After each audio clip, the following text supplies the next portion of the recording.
And a very, very warm welcome to the CII India-Europe Business and Sustainability Conclave 2023. This is the opening of this conclave, the inaugural session, and for this we have with us our Dr. S. Jaishankar, Honorable Minister of External Affairs, His Excellency Mr. Lars Løkke Rasmussen, Minister of Foreign Affairs, Kingdom of Denmark, His Excellency Mr. Jan Lipavsky, Minister of Foreign Affairs, the Czech Republic. And from CII, we have Mr. Sanjeev Bajaj, President, Confederation of Indian Industry, and Mr. Chandrajit Banerjee, Director General, CII, who I will now invite to give the opening remarks. Over to you, sir.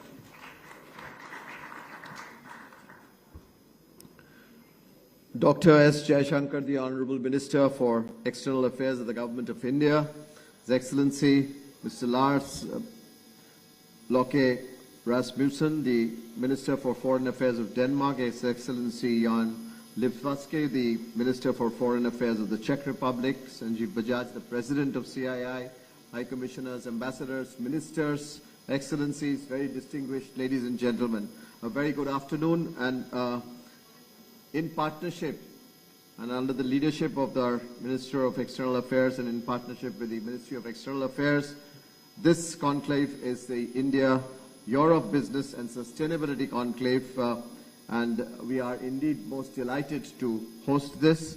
It's great to have such a phenomenal presence from across Europe and, of course, from India, both the official and the government and the business delegation. I'd like to first extend a very, very special welcome to our chief guest of this session, Dr. S. Jaishankar, the Honorable Minister of External Affairs. His dynamism, his knowledge, his experience has really won India many, many, many friends across the world, and because of his extremely rich and varied experience he has, that his inputs, especially to the business community, has also led us to really work very deeply and engage with many of you and many other parts of the globe.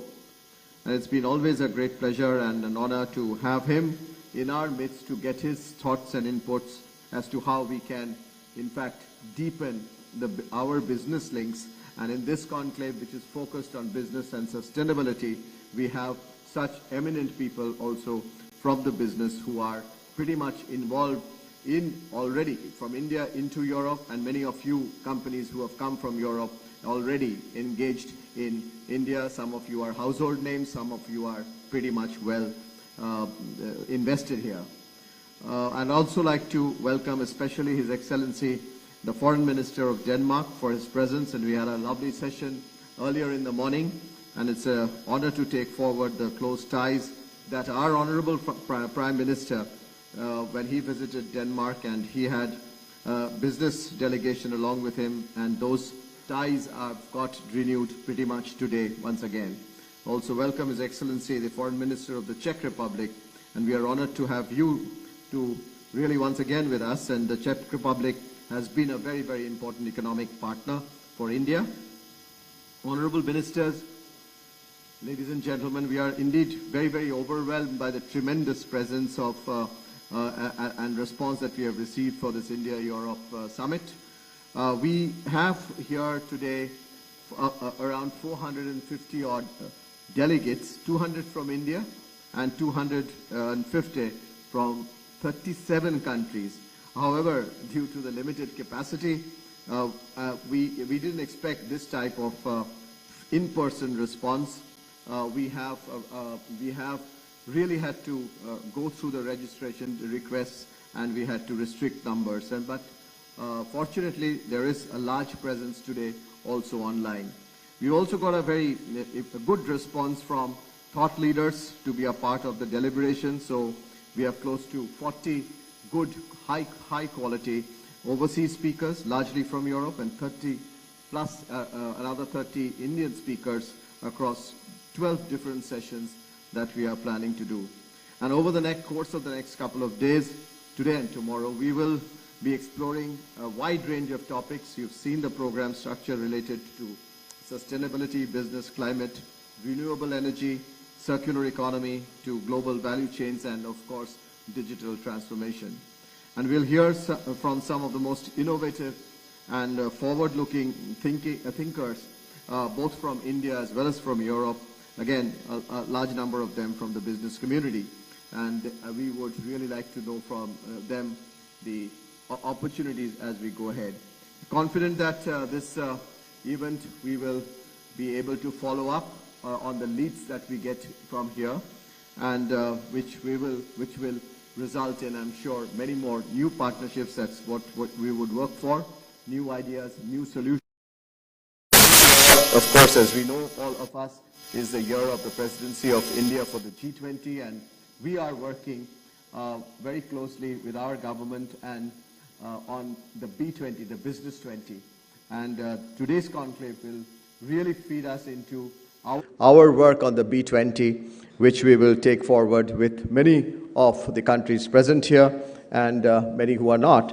And we would like to really use that to be, because sustainability, climate is again a very, very important vertical for us also in the B20 system. So with that, ladies and gentlemen, once again, I'd like to welcome our very, very honored and esteemed speakers on the dais, and all of you, ladies and gentlemen, to this inaugural session of a very, very important conclave. Good afternoon, and thank you very much.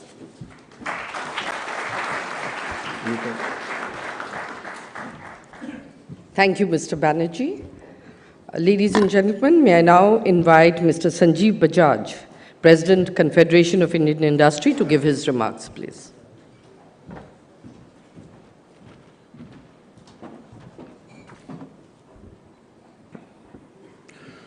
Dr. Jaishankar, our Honorable Minister of External Affairs, Excellencies, Mr. Rasmussen, Mr. Lipavsky, Chandrajit, Excellencies of the dais, friends, good afternoon. This conclave comes at a time when the matrix of global equations is rapidly transforming. And while geopolitics is clearly one side of this equation, the other side comprises of multiple shared challenges that, as regions, we must address together. I believe today's conclave, which focuses on business engagement in growth and sustainability between the two regions, is important precisely because it converges the two sides for jointly exploring emerging opportunities as well as acknowledging challenges. With enhanced engagement, the India-Europe business relationship can be the cornerstone for a stable and progressive global economy and can offer new sources for growth. Both regions have recognized the mutual benefits of increased trade and investment and leading to a strong collaboration in various areas, from manufacturing to services to infrastructure sectors. Indian industry is excited about the ongoing FTA negotiations between India and the EU, India and the UK, as well as India and EFTA. We believe that these FTAs have the opportunity to further enhance cooperation between our regions. The emerging contours of our engagement cover many areas, and let me highlight a few. One, post the pandemic, India can increase its partnership with Europe in the field of healthcare innovation. India's vaccine and pharma strengths, our skilled workforce, and R&D, combined with Europe's technology and innovation, can redefine healthcare for affordability and accessibility. Second, the global transition towards renewable energy should be jointly led by Europe and India. And we have both set ambitious targets for renewable energy, and technological innovation partnership in these areas would go a long way. Third, the two regions must also collaborate in digital transformation, whether in fintech, e-commerce, and data protection to create robust, interoperable digital ecosystems. Fourth is recycling and the circular economy. These are very important components of our engagements. And India's ambitious goal of eliminating single-use plastics and Europe's Circular Economy Action Plan share common aspirations. Finally, multilateralism is an essential aspect of the partnership between India and Europe. Both regions must work together for strengthening the multilateral system and creating a more inclusive global order. India has assumed the presidency of the G20 this year and is working with G20 nations to tackle some of the world's most pressing issues. Our Honorable Prime Minister has stressed that India's G20 presidency is a presidency of healing, of harmony, and of hope. On these lines, the priorities for Business 20, one of the most important engagement groups for G20, relates to inclusive global value chains, financing the economic recovery, and digital and financial inclusion, amongst others. CII, as the Secretariat of B20 India, is working with all partners in these areas. India and Europe have a strong and symbiotic partnership which holds immense potential for global growth and recovery. And we look forward to working with our European counterparts to realize this potential. Thank you.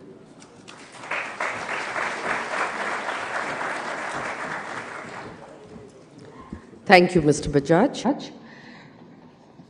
Before I invite our next speaker, I'd like to acknowledge the presence of His Excellency Mr. Silvio Schembri, Minister of Economy, European Funds and Land from Malta, who's also amidst us, please. Can we hear it for him, please?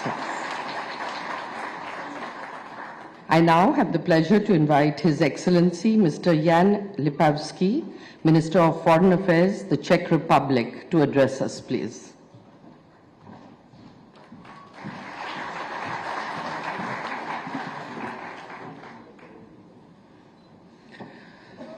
Minister Jankaiser, Minister Rasmussen, representative of the Confederation of Indian Industry, ladies and gentlemen.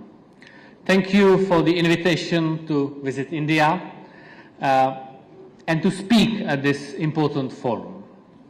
This is the first time I am visiting India as the Czech Minister of Foreign Affairs, and the fourth time I am meeting Minister Jankaiser in the past year. This frequency of our contacts demonstrates our mutual interest in strengthening bilateral relations between India and Czechia in all areas. Let me also thank the Confederation of Indian Industry for hosting today's conference. I am accompanied by several members of the Czech Parliament from the Foreign Affairs Committee, including its chairman, Mr. Marek Ženíšek, and a delegation of representatives of companies from the Czech Confederation of Industry, your partner organization. I hope their meetings with local partners will initiate new business projects. India has traditionally had a prominent place in Czech foreign policy and our trade relations. The Czech government's policy statement mentions India among the democratic partners in the Indo-Pacific with whom we will be deepening our relations. The EU-India relationship gains on importance. India is becoming the most populous country of the world, and its remarkable economic growth predestines your country to become the third largest economy before the end of the decade. We do recognize this fact, and we do recognize the role of India is playing for the stability of Asian continent and in world politics. Looking at the topics you will be discussing during this conclave, they have been long-term priorities for the Czech government. They were among the horizontal priorities of the recent Czech presidency in the Council of the European Union, They are part of the Czech Republic's strategy for cooperation with Indo-Pacific, and they relate to the ongoing Czech engagement in the UN Economic and Social Council. Of course, our EU presidency primarily had to address the Russian aggression in Ukraine. The European Union denounced this aggression unanimously and resolutely, and it keeps supporting Ukraine in every way. At the same time, however, we continue working with our Indo-Pacific partners in the important agendas you are to discuss today and tomorrow. Let me touch upon them briefly. Czechia wishes to contribute to the post-COVID recovery in India and in the Indo-Pacific region. Our companies have competence in the whole spectrum of solutions in manufacturing and supplying medical devices, in medical technologies, healthcare services, or pharmaceuticals. We see a good potential in cooperating with Indian partners in telemedicine, in microelectronics or optics. The Czech companies have delivered turnkey project in the Indo-Pacific region that serves as a reference. The Czech Academy of Science has a joint project of 6 institutes whose goal is to establish European Center of Excellence in biomedicine and biotechnology.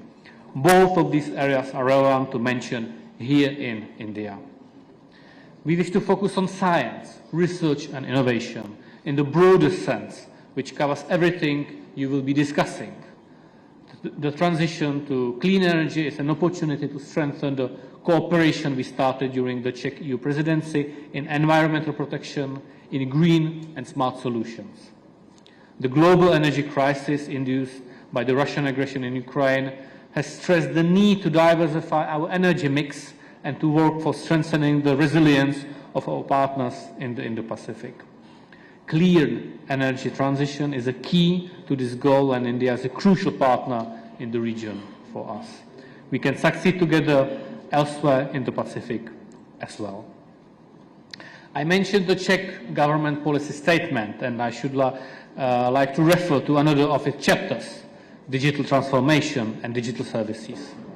India's investment in ICT in Czechia, the strong presence of company Infosys, is a great example of our joint effort so far. Cybersecurity must go hand in hand with digitalization, and we are interested in enhancing our bilateral dialogue on cybersecurity, cybercrime, and hybrid threats.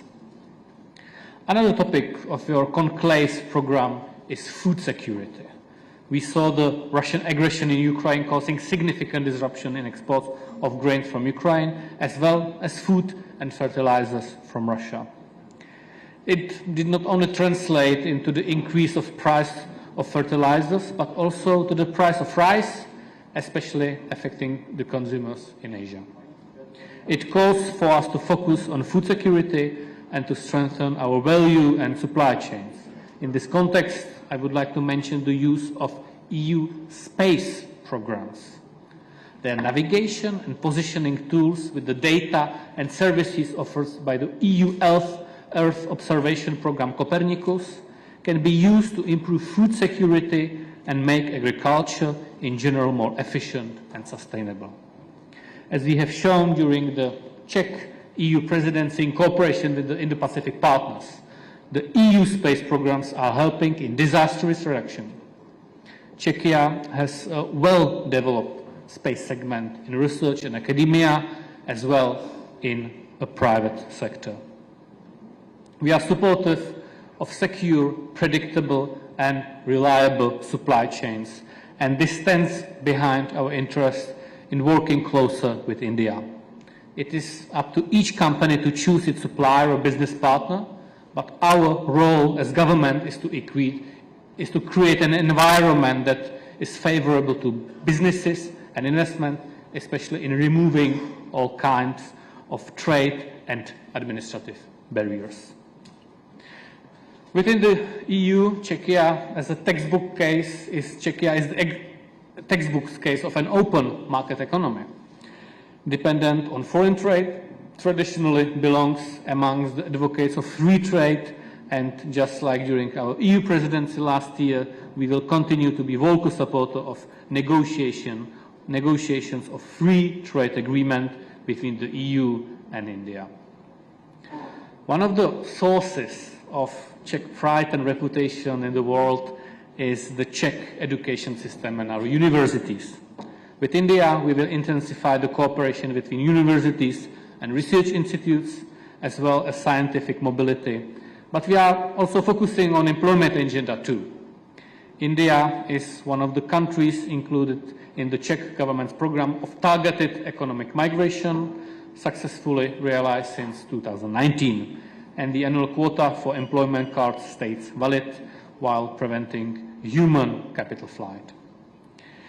You will discuss smart manufacturing and industry 4.0, and since I represent a country with traditionally strong industrial base and innovation potential, I wish to assure that we are interested in mutual exchange of experiences in this domain.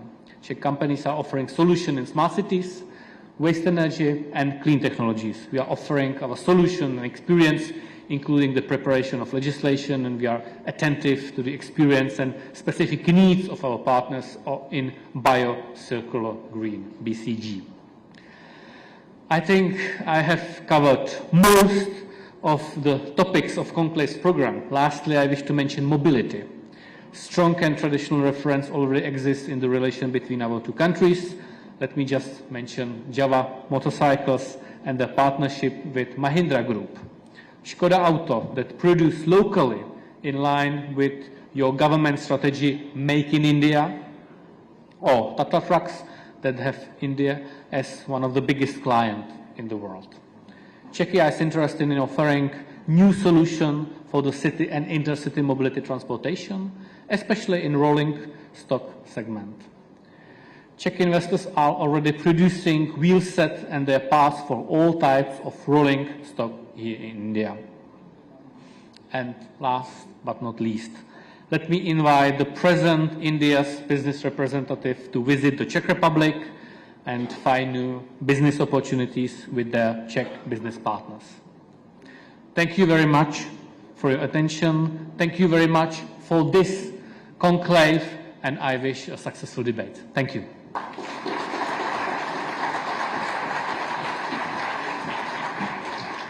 Thank you, Excellency. And I now invite His Excellency Mr. Lars Løkke Rasmussen, Minister for Foreign Affairs, Kingdom of Denmark, to address us, please.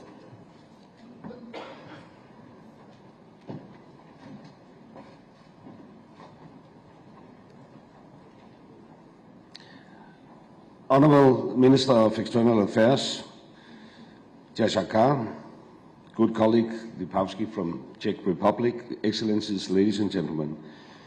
It is a pleasure to be here for this opening of the India-Europe Business and Sustainability Conclave. And I must say that I'm deeply impressed with the progress India has made since my last visit in 2019 in my former capacity as Prime Minister of Denmark. Driving around Delhi these last few days, I have seen electric buses, cars, and even electric auto rickshaws, which is a very concrete sign of the sustainable direction in which India is heading.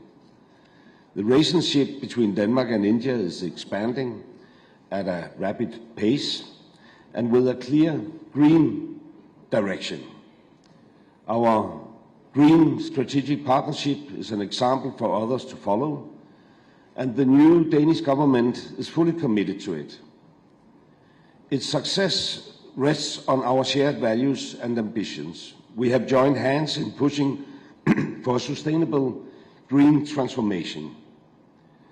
Danish skills and green innovative solutions are in demand here in India, and we are proud to partner with India in achieving a greener future with more sustainable growth and green jobs, to the benefit of India, but also, and that is important, to the benefit of the world.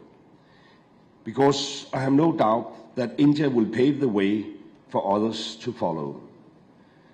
Private sector involvement is crucial for a successful green transition. Danish companies are present here today to demonstrate how their skills and solutions can contribute to a greener India. India is increasingly seen as a key partner in Asia, not just in Denmark, but also in Europe more broadly. India's economic growth and rising importance on the world stage is remarkable. India is an important anchor of stability in the Indo-Pacific region and a strong partner in promoting a rules-based order in the region and globally. I want, therefore, to congratulate you, Minister, on India's impressive G20 presidency. It shows India's growing international importance and readiness to take responsibility for global developments. India's success will be the world's success. Several Indian G20 priorities are also key elements of the Green Strategic Partnership between India and Denmark. And I can assure you that we stand ready to support you in areas where we can make a difference. For a maritime nation like Denmark, freedom of navigation and open shipping routes are a clear shared interest with India. I am pleased that we have agreed to establish an Indo-Danish Center of Excellence on green shipping. A free, open and inclusive Indo-Pacific is not only of geostrategic importance, it is also a requirement for the region to prosper. Green shipping is fueled by green, clean energy, an area where Denmark is a global frontrunner. Connectivity is key, not just between countries, but also between people. India and Denmark are working on an agreement on migration and mobility, and we hope to conclude the process in the coming month. And I'm also very pleased that Air India will start flying directly to Copenhagen as of tomorrow. It will be,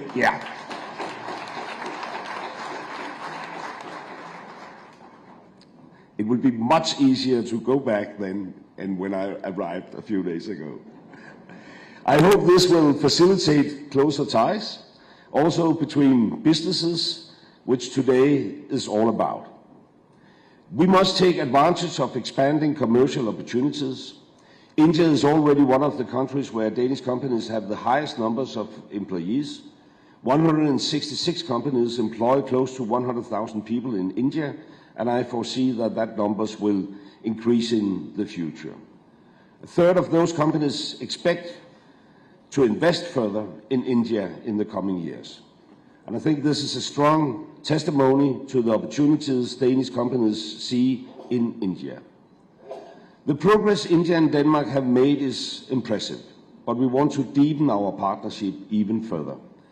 Not just between our countries, but also through stronger ties between India and the European Union and the Nordic countries. For that, I also want to express the hope that we could give more impetus and momentum to the ongoing negotiations about a free trade agreement between Europe and India. I truly trust our partnership will grow even further in the coming years. I very much look forward to driving this effort. Thank you very much.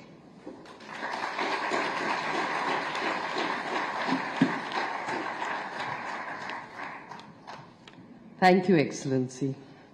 Ladies and gentlemen, I now have the pleasure and privilege to invite our chief guest for today, Dr. S. Jaishankar, Honorable Minister of External Affairs, Government of India, to give the inaugural address.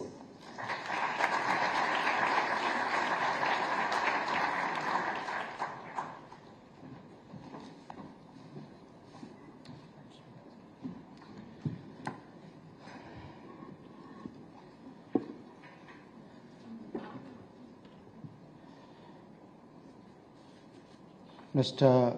Jan Lipavsky, Minister of Foreign Affairs of the Czech Republic, Mr. Lars Løkke Rasmussen, my colleague from the Kingdom of Denmark, Mr. Magnus Heunicke, Minister of Environment from Denmark, Mr. Lars Agard, Minister of Climate, Energy, Utilities, Mr. Silvio Schembri, Minister of Economy, European Funds and Roads of Malta, Mr. Sanjeev Bajaj, President CII, and Mr. Chandrajit Banerjee, DG CII, dear friends.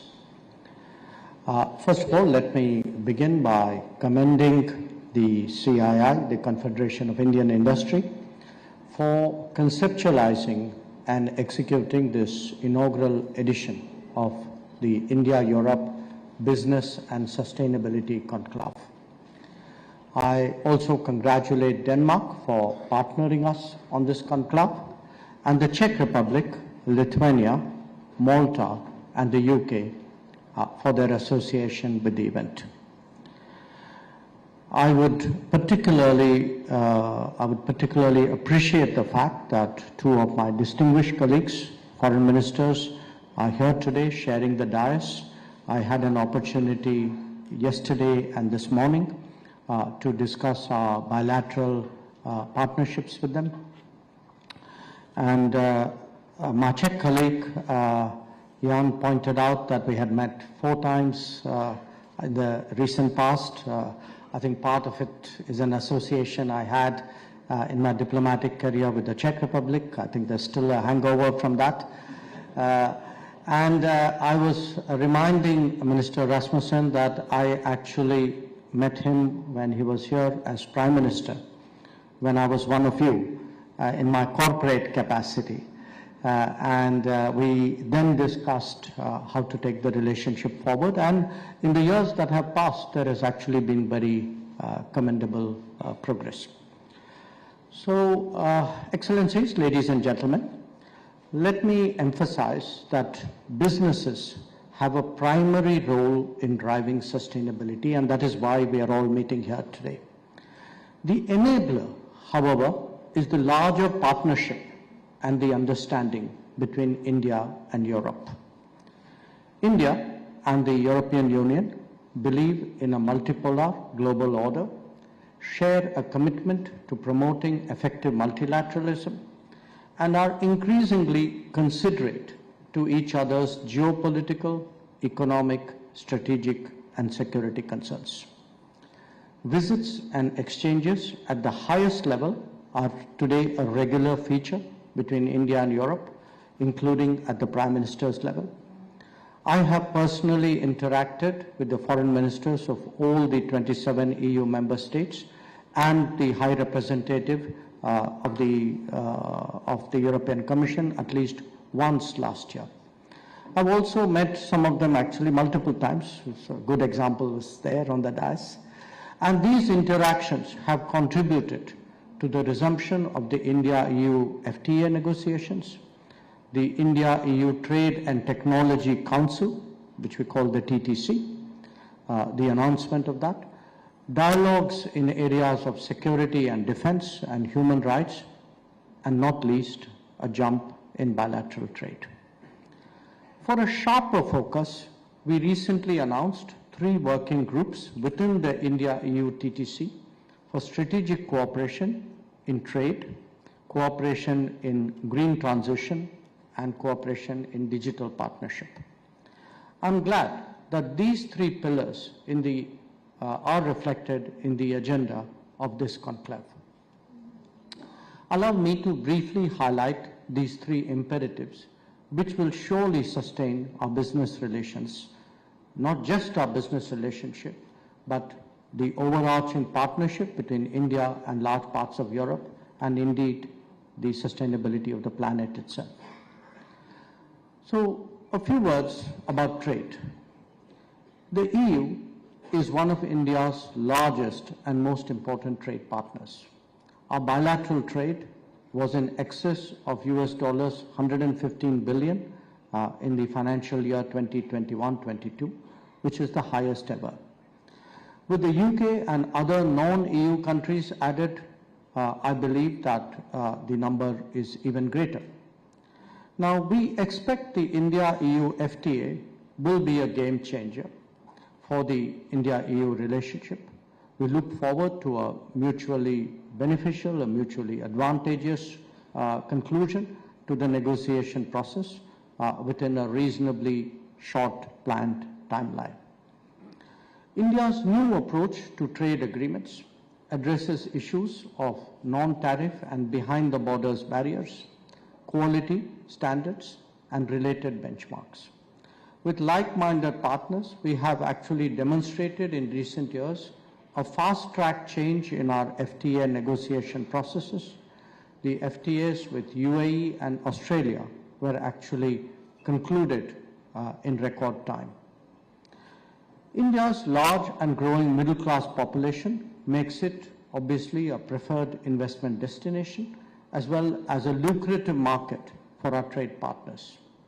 India is expected to be the only major economy to keep growing at well above 6% per annum in the foreseeable future, and thus will remain one of the major growth engines of the world.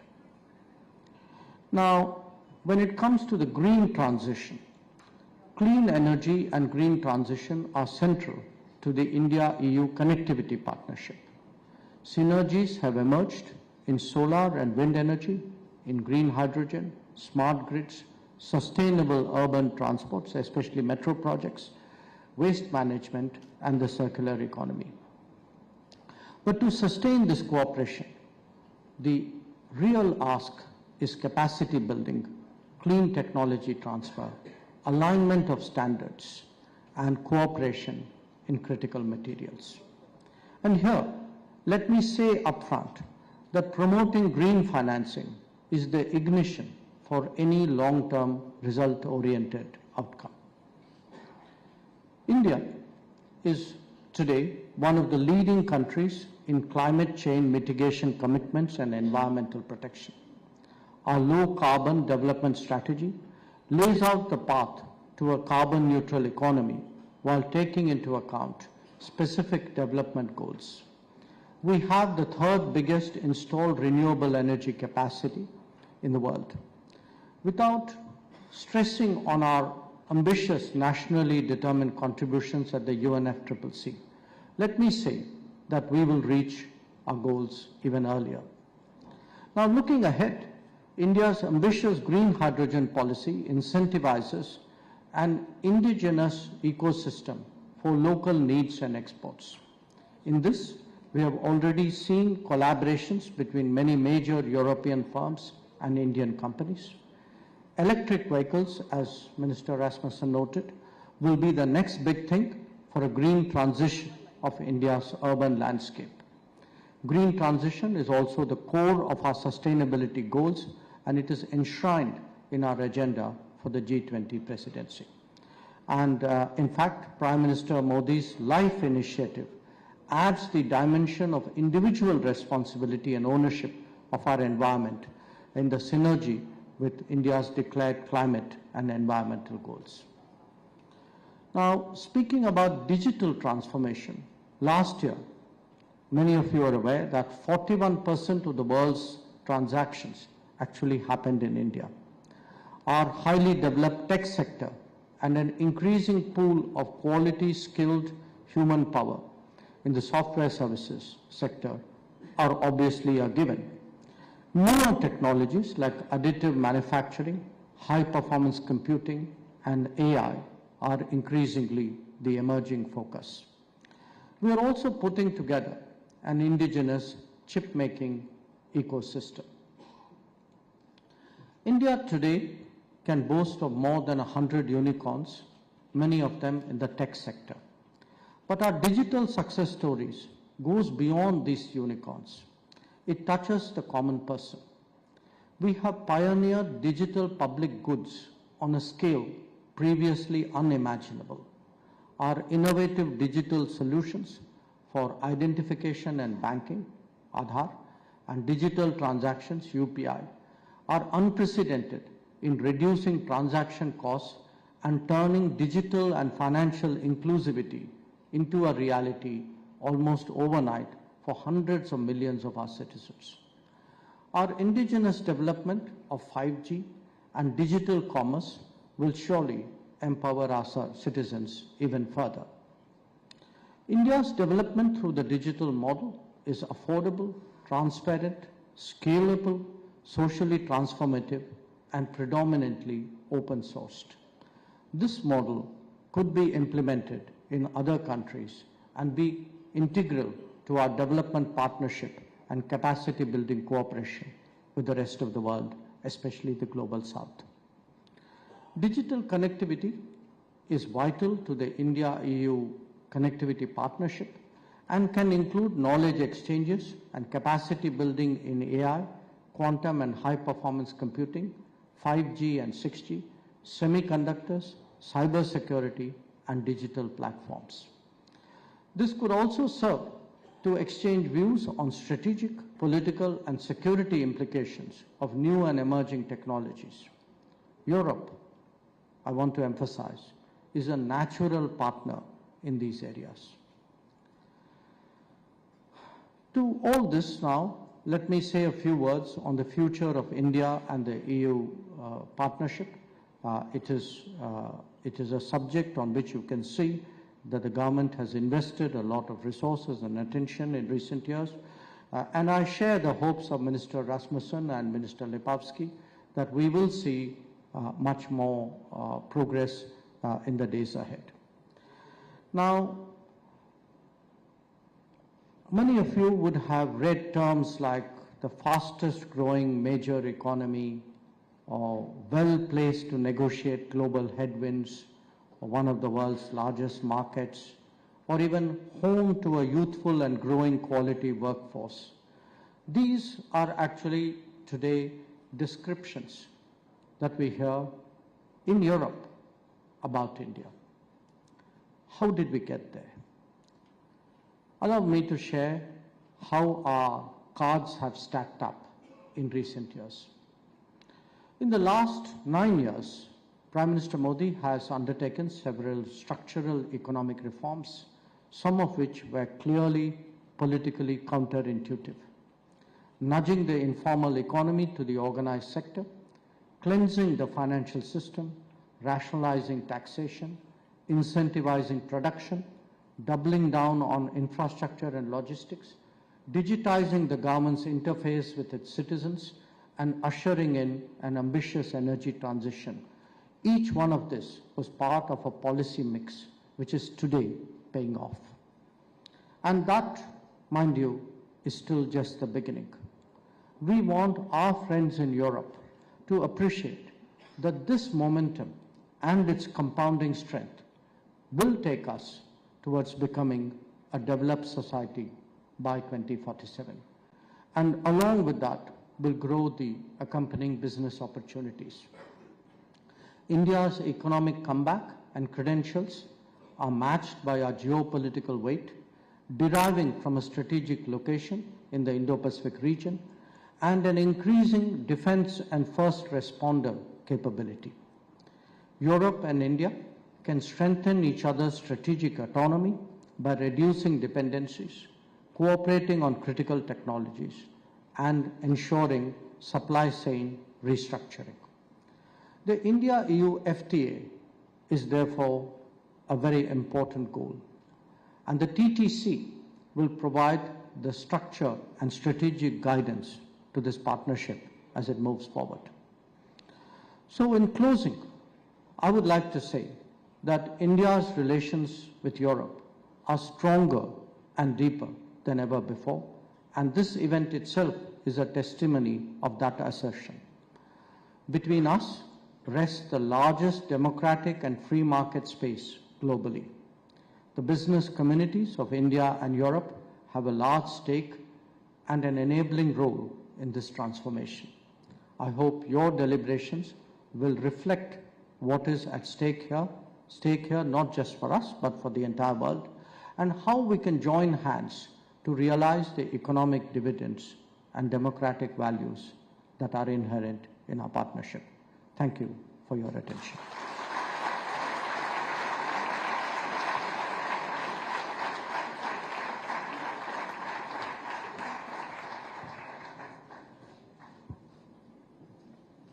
Ladies and gentlemen, what a great start we had to this maiden edition of this conclave. Some very, very critical points on opportunities as well as the type of collaborations that we can look forward to between Europe and India on a subject which is so very important. I'd really like to thank Dr. Jaishankar, our Honorable Minister for External Affairs, for gracing this very important occasion and talk about, amongst many things, the role of business in sustainability and also how the policy frameworks in India is really giving us this opportunity for business as India really walks the path of a green and circular economy. I'd like to also thank our two other very important and distinguished ministers on the dais, His Excellency Mr. Lars Rasmussen, and also His Excellency Minister Jan Lipavsky, plus also many other ministers who are present here, Minister of Malta, other ministers from Denmark, and many other ministers who are going to join us during the course of the days. It wouldn't have been possible without your presence to make this conclave a really important one. And I'd really like to thank the other business delegations that some of the ministers have brought along, and also other countries which have sent their business delegations. The missions present in Delhi, they have been of great importance to us as we have collaborated together to make this happen. And we are fortunate that Denmark did bring in such a huge delegation, which gave us also our ambassador to come in. I hope such large delegations come in future editions, so that our ambassadors are also able to come in. This, ladies and gentlemen, has been a true collaboration between the government and the industry. As I say that because this conclave has been led by the Ministry of External Affairs and colleagues under Dr. Jaishankar, who have really worked so very much with the business team, the industry team. The CII has been Mr. Sandeep Chakravarti is present here, Mr. Arun Kumar Sahu is also present here, and of course all our missions across Europe. So it's been a great joint venture, if one can say, to see that business from India and Europe, and business and governments and missions across Europe and India, and our government being able to make this happen. We really do look forward to growing this subject as we go along. But very importantly, as I conclude, with sincere thanks to all the dignitaries, we would pick up the important points that comes up during the course of today, tomorrow, and see that we have a follow-up mechanism and really look forward to greater business-to-business collaboration. With that, ladies and gentlemen, once again, thank you very much for being here, and please do enjoy and participate in the rest of the sessions. Thank you.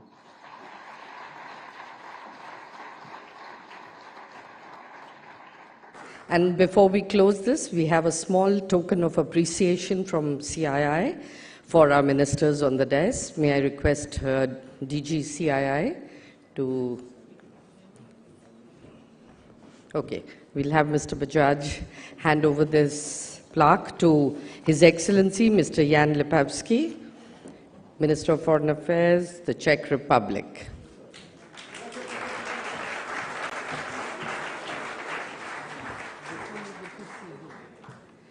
And now may I request DG CII to hand over this plaque to His Excellency Mr. Lars Løkke Rasmussen, Minister for Foreign Affairs, Kingdom of Denmark.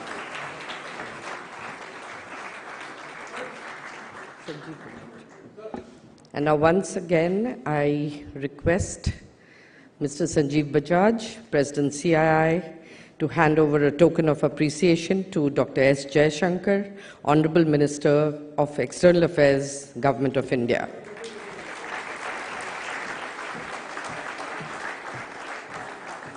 And with that, ladies and gentlemen, we come to a close of this session. We'll break for lunch, and we hope to see you all back here at 3 p.m. for the next session.